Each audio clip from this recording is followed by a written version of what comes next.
Hotel ടാസ്കും കുളവാക്കി ടീമിന്റെ കൂടെ നിന്ന് അലമ്പും ഉണ്ടാക്കി ഗസ്റ്റുകളെയും വെറുപ്പിച്ച് 6-7 നോമിനേഷനും മേടിച്ച് ക്യാപ്റ്റൻസി ടാസ്കിൽ കളിച്ച് ജയിച്ച നന്ദനയുടെ ഒരു ചിരിയുണ്ട്.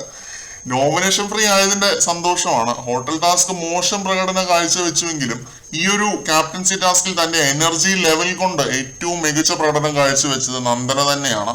അതിലൊരു തർക്കവുമില്ല. ഇത് എനർജി ലെവല് വേണ്ട ഒരു ടാസ്ക് ആണ്. പിന്നെ കാല് ഏറ്റവും നന്നായിട്ട് ബെൻഡ് ചെയ്ത് ഏറ്റവും കൂടുതൽ സമയം ഇരിക്കാൻ പറ്റുന്ന ആൾക്ക് ഈ ഒരു ടാസ്ക് ജയിക്കാൻ പറ്റും. അതാണ് എനിക്ക് മനസ്സിലായത്. അപ്പം നന്ദന നല്ലപോലെ കളിച്ചു എന്ന് പറയാതെ നമുക്ക് ബാക്കി പറയാൻ പറ്റത്തില്ല. നല്ല രീതിയിൽ കളിച്ചിട്ട് തന്നെയാണ് നന്ദന ഈ ഒരു ടാസ്ക് ജയിച്ചത്. പിന്നെ നന്ദനയ്ക്ക് ഈ ടാസ്കിൽ കിട്ടിയ അഡ്വാൻറ്റേജ്, ശരണ്യ ആയി കഴിഞ്ഞാലും ശ്രീരേഖ ആയി കഴിഞ്ഞാലും നന്ദനയേക്കാൾ കുറെ പ്രായത്തിന് മൂത്തവരാണ്. പിന്നെയും നന്ദനയ്ക്ക് കോമ്പറ്റീഷൻ ആയത് ശരണ്യ മാത്രമാണ്. ശ്രീരേഖയ്ക്ക് വയ്യായിരുന്നു കേട്ടോ. പാവം തോന്നിപ്പോയി പുള്ളിക്കാരിയുടെ ആ ഒരു ബുദ്ധിമുട്ട് നമ്മൾ മനസ്സിലാക്കണം. നന്ദനെ പോലെ അത്രയും എനർജിയിൽ കളിക്കാൻ ശ്രീരേഖ കൊണ്ട് സാധിച്ചിട്ടില്ല ഈ ഒരു ടാസ്കിൽ. അതിന് കാരണം ഈ പറഞ്ഞ പോലെ പുള്ളിക്കാരുടെ ആ ഒരു ഹെൽത്ത് പ്രോബ്ലം ആണ്.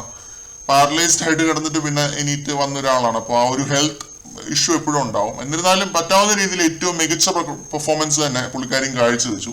എന്നിട്ട് ലാസ്റ്റ് ജയിച്ചത് നന്ദനയാണ് 10ാമത്തെ ആഴ്ചയിലെ ക്യാപ്റ്റൻ.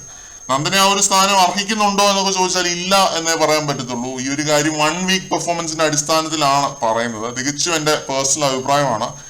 ഈ ഒരു ക്യാപ്റ്റൻസി ടാസ്കിൽ ജയിച്ചു എന്ന് പറഞ്ഞാലും അർഹിക്കുന്നില്ല എന്നാണ് എനിക്ക് ഫീൽ ചെയ്യുന്നത്.